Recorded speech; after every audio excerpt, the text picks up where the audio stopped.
We have taken a lot of steps forward in terms of human rights and LGBTQ rights. And sometimes we take a few steps forward and then we take a few steps back and forward and back again. So there's still a lot of work to do, and that's what our organization is all about. And before we carry on with the open mic, I would just like to invite the whole GALAP board to come up here so that everybody can meet you. Including Courtney, Chancey and Eileen, Jamie, Kim, Anna, Jamie, Chancey, Eileen. I said the board members including Chancey and Eileen, Anna. Am I missing anybody? Should we lay down in the front? Kim?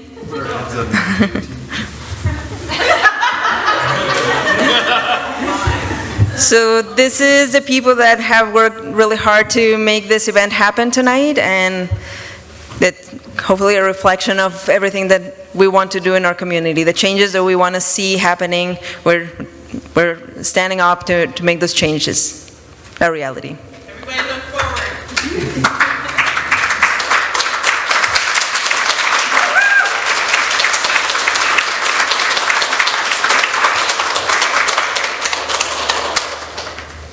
Thanks everybody for coming, and please feel free to share your stories.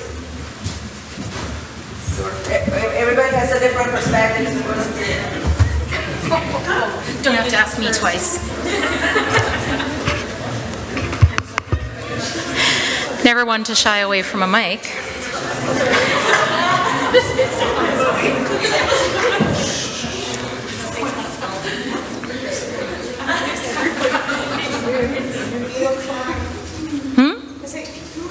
I look fine. I look fine.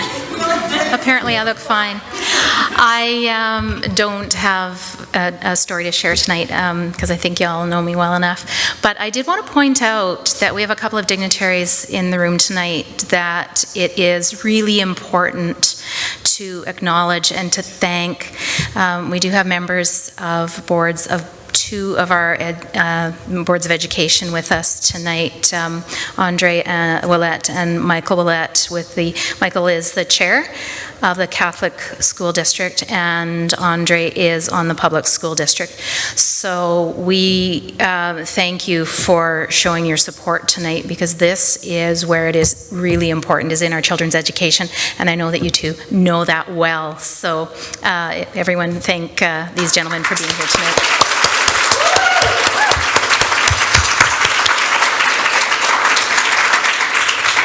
And I made a huge mistake this morning that has been weighing on me very heavily all day. When I was so nervous about my first flag raising this morning as Deputy Mayor, that I failed to acknowledge the lands on which we stand of Treaty 8. It is the traditional home of our Cree, Beaver, Dene and Métis peoples, and that is so important, particularly when we're talking about when we're here on the day that we are celebrating today, because the acknowledgement of Two-Spirit individuals by our Indigenous community is it's a very historic, there's a specialness about that was celebrated about individuals who had both masculine and feminine characteristics.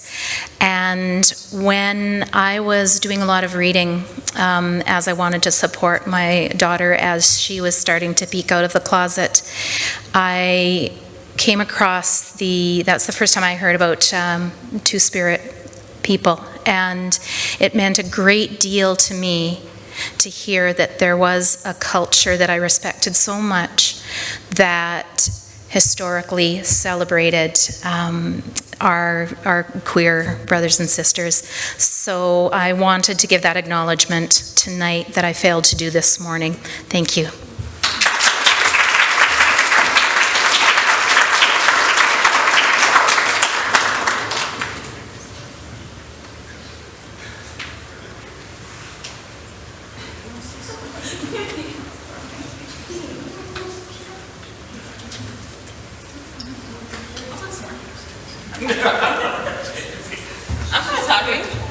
You guys are going to shut me up. I just wanted to say thank you to everyone for coming out, especially after we had a call out for our AGM, and we were really, probably January, February, we really were having some serious discussions about whether GALAP was sustainable as an organization, whether we could keep going, and I'm still just so touched and shocked by the response we had from the community and everyone that came out. I'm so freaking proud of our board and the people that we have together. I think we have the most amazing, diverse, meaningful group of people that we could have possibly asked for, and I'm just so proud of everyone, and I'm just really grateful that we have these events and that every year we're doing more and getting bigger and more awareness, and I'm just really proud of it, and I'm really grateful for everyone for being here, and I know that this board's just going to do an amazing job. So thanks, guys.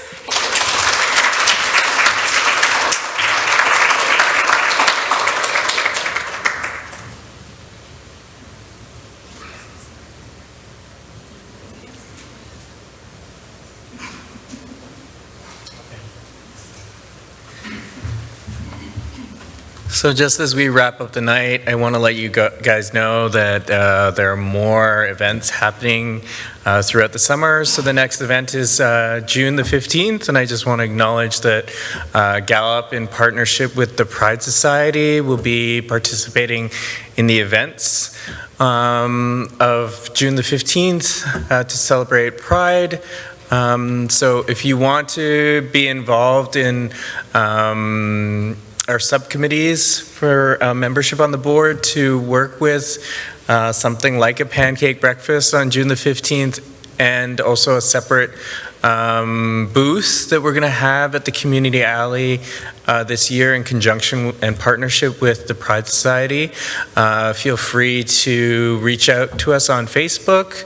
You can also contact us on our email, which is info@gallup@yahoo.com, and we look forward to having you around and helping out in any way you can. Thanks so much, guys.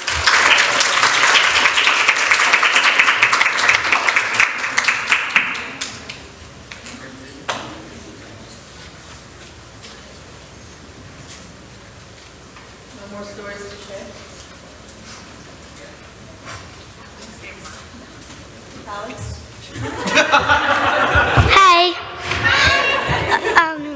I'd like to thank everyone for being here tonight, and I didn't understand most of the stories, but the one that I understood most was Miles. Thank you. And I just like to see everyone here in support of GALAP or Pride. Thank you.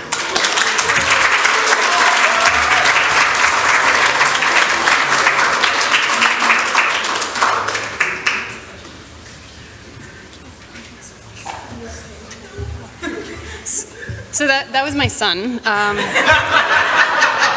And so as to not being showed up by my son, I figured I should probably get up here and say something too. So my name is Jamie, and I have been in this community for a very, very long time. And I was raised southwest of Beer Lodge, been around in Grand Prairie and area for most of my life. What I wanted to be here to say is last year Cooper and Caitlin came to May 17th, and Cooper's words to us at May 17th has made a huge impact on creating safe spaces and safety for our community. And one of the things that he said is, by being present and showing yourself as a member of the community, you create safety for those that maybe aren't as brave to show up and present yourself as a member of the community. And so this rings true for me because when I first came out, I was very much gay Jamie. I wasn't just Jamie, I was very much gay Jamie. And since then, I've really stepped back to being, I want to be Jamie, and I'm gay as part of it, but I'm Jamie and gay is a part of it. However, I walked outside my door tonight and I had a rainbow bow tie on and I had my pride shirt on. And the neighbors were around and somebody was walking by, walking their dog, and do you know what I did? I went, am I safe?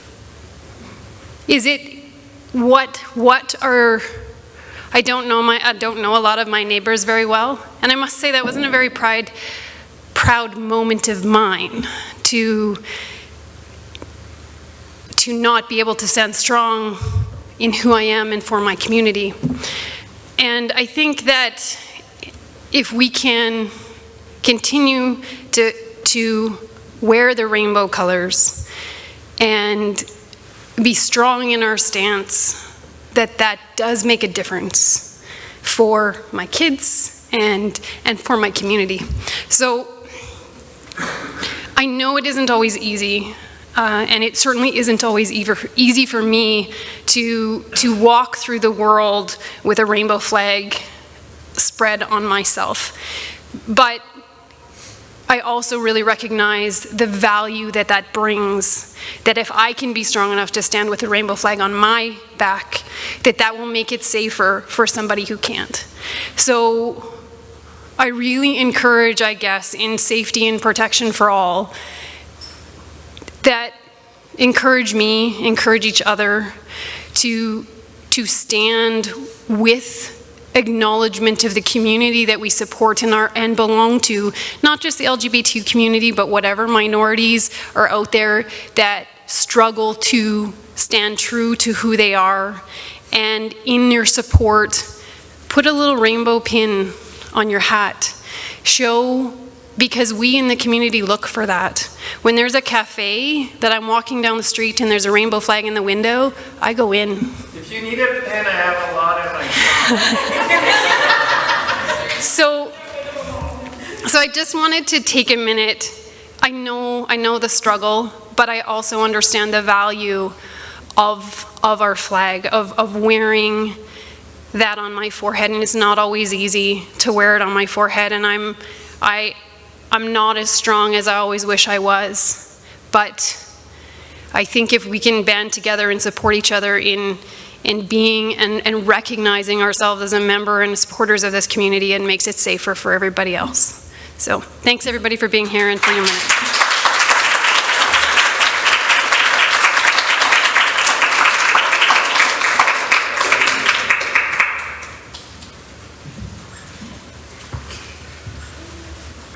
All right, I'm going to try to do this. I tend to ramble or go on tangents. Now, my name is Brian, and I am straight. But when I was growing up, and here's the thing, I grew up north of Dawson Creek. So Grand Prairie is kind of a hick town, and we all know it. But Grand Prairie is oil field hick. Dawson Creek was old farmer's hick. And I never knew how much of a difference there was back then. After I graduated, one of my best friends moved away. After he moved away, he came out that he was gay. And I never realized how close-minded a lot of people were until he did that. Because people that I thought were pretty, forward-thinking were shocked and just couldn't believe it. He was my best friend. Like, nothing changed. It was still him. And he came back and visited, and I went down and visited him. And actually, when I had gotten out of it at the time, it was my longest relationship, and I was feeling down, and I needed to get away. That's the first place I went, is I went and visited him. And his friends and his community were so accepting of me. And that is how I was introduced the entire time, is this is our friend Brian, he's straight. But he is a wonderful person. Him and his husband are wonderful people, and they have, after many years of trying, they were able to adopt a young boy. And they are some of the best parents I've ever met. Like, the boy, he looks so happy all the time. They're loving, they're caring. It doesn't matter where you come from, who you are. You can be that. And there is always, as much as as far as we still have to come, there are these glimmers of hope. I have a niece that is 10. Is she 10 right now? No, not. Julia. My sister lives in Fort St. John, and her daughter, like the young ladies here, does like 7 or 8 different types of dance, and she's very outgoing. Last summer when Pride was coming up, she started making rainbow bracelets, and she made she ordered glass beads. We helped her order some online, and she made rainbow bracelets. And she sold them leading up to Pride, and then donated all of the money that she raised from that. My sister had nothing to do with this. She's 9 at the time. She came up with that. That's what she wanted to do, because she cared that much and it was that important. So as far as we've come and as much farther as we still have to go, there is these glimmers of light, and we are making that headway. And people, especially the younger kids nowadays, are so much more understanding, whether it's about sexuality or just what your interests are or what your beliefs are or what movies you like. Kids nowadays are so much more understanding than they were when I was growing up in the 80s and 90s. We are making that headway, and that is there for us. So we've come, we've got a long way to go, but we have come a long way, and I'm, am proud of everybody here for everything they're doing. So thank you, everybody.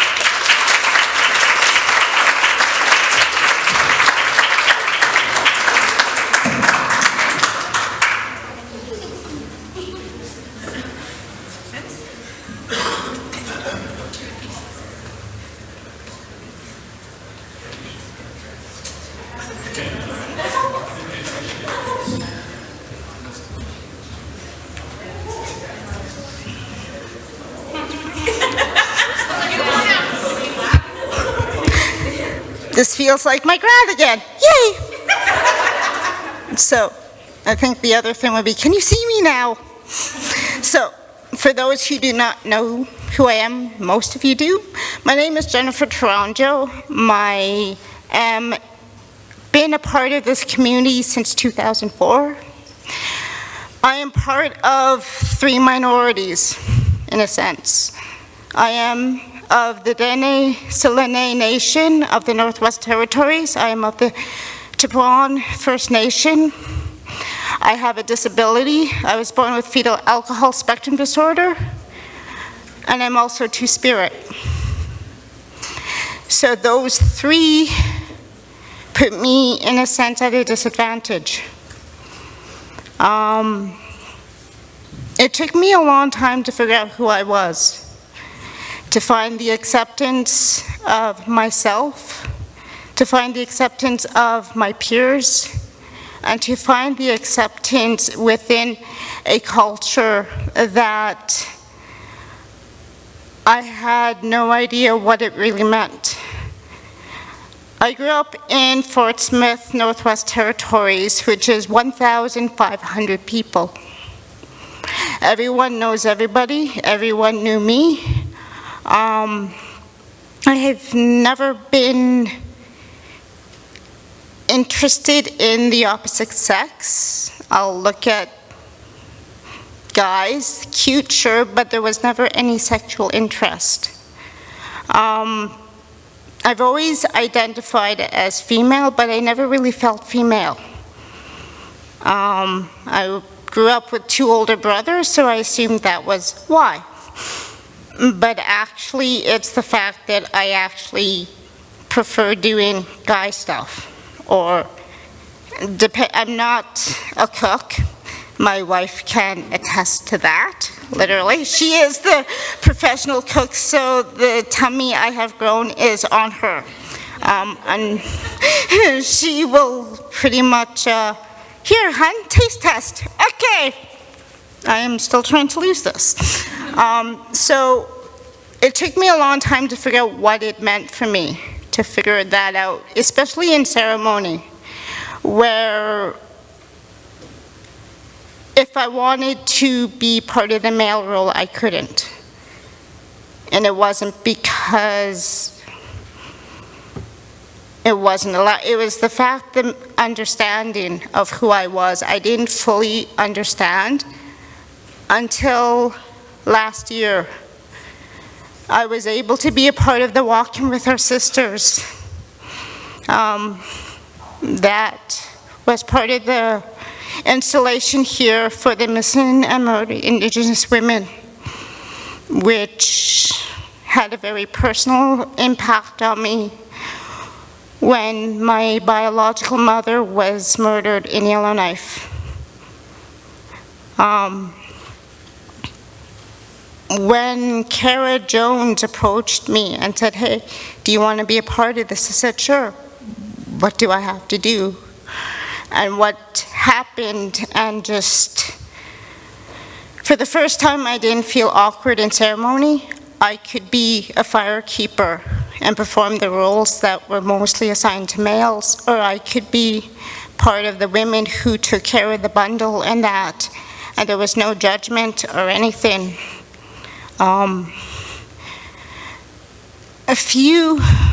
Maybe 2 months ago, a friend of mine who I knew online and that were having a little issues.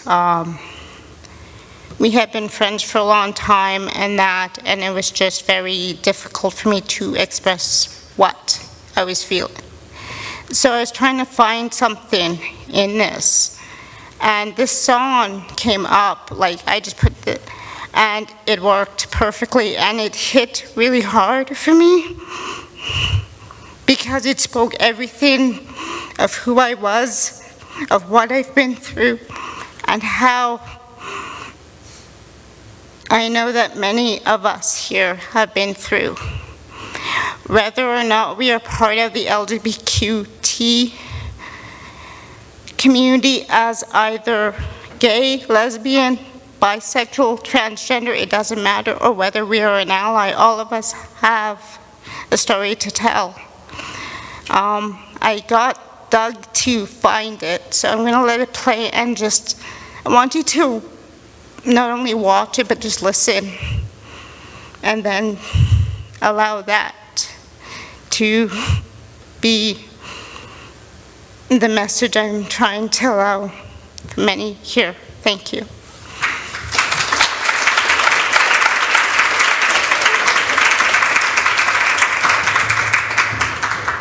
I just want to say before that starts up, I was struggling too, and Jen directed me to this song, and it made a big impact.